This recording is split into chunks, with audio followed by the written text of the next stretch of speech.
Hello, and welcome to Your Intellectual Life. Let's get started.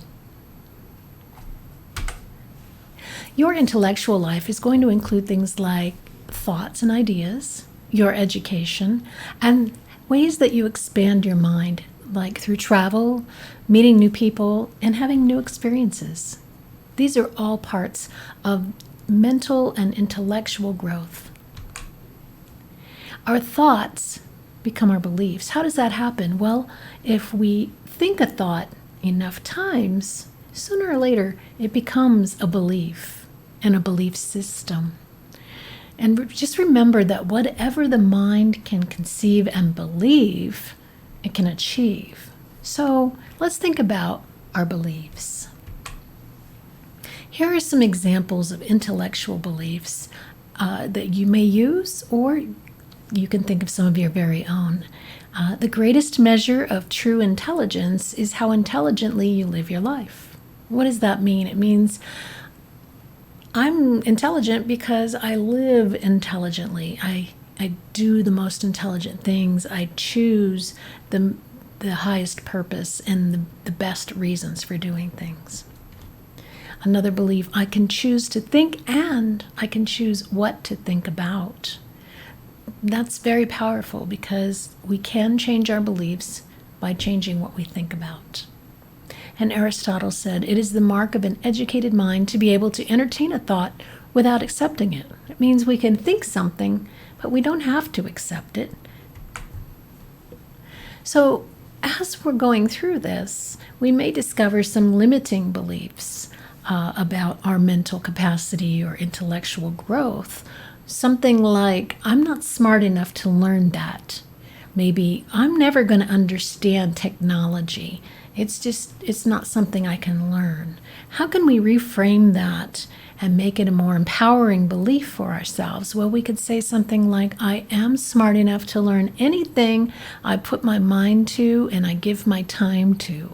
So with enough effort, I can learn that technology if I want to. And that would be a more empowering belief. Now let's talk about vision for our intellect. And that would be something that we want to reach for, something that we see in the future for ourselves. And so let's visualize the best possible me I can be intellectually and mentally. And what does that look like? Here are some ideas. I will constantly improve my intellectual capabilities. I am a lifelong learner. I'm committed to learning things that will make my life better in every way. So this is a vision of the future, something that's opening you up to possibilities. Why does it matter? This is our purpose for our intellectual and mental growth. Why does it matter? Well, and knowing this purpose is going to keep us on track for that intellectual growth. And remember, by creating a conscious life, we can create an extraordinary life. So that's why this is important. And what you think about, you bring about. That's why the intellect is so important. Foundational ideas could include something like, I will learn and share the best ways to achieve health, happiness, prosperity, and unity. So by using my mind, I will create my very best life. So that's an excellent purpose. What did you come up with?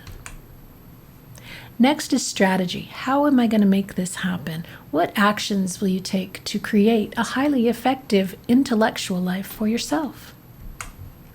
Here's some ideas and strategies and actions that you could take or come up with your own. I will set aside at least 1 hour a day to study and learn. I will always be in the middle of an educational program or personal development program. I'm going to spend time around smart people because we become like the people we spend the most time with. So I'm going to spend time with people who are smarter than me. Here's my recommendations. Spend time this week thinking about your mental and intellectual growth and create a wellness plan for your intellectual life zone. And don't forget, keep writing in your journal. And I will see you in the next category.